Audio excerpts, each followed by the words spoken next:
Welcome to Resourceful Living Homestead. Let's go take a look.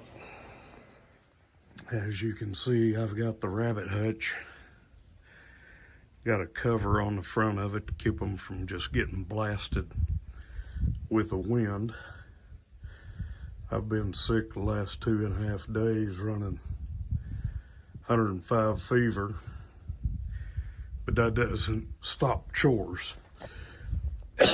You still got to get out here and do it when you live in the country.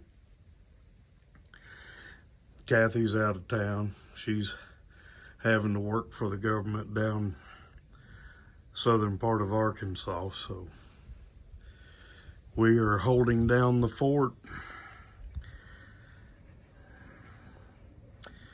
They're talking like this is going to get worse, so I guess we'll find out.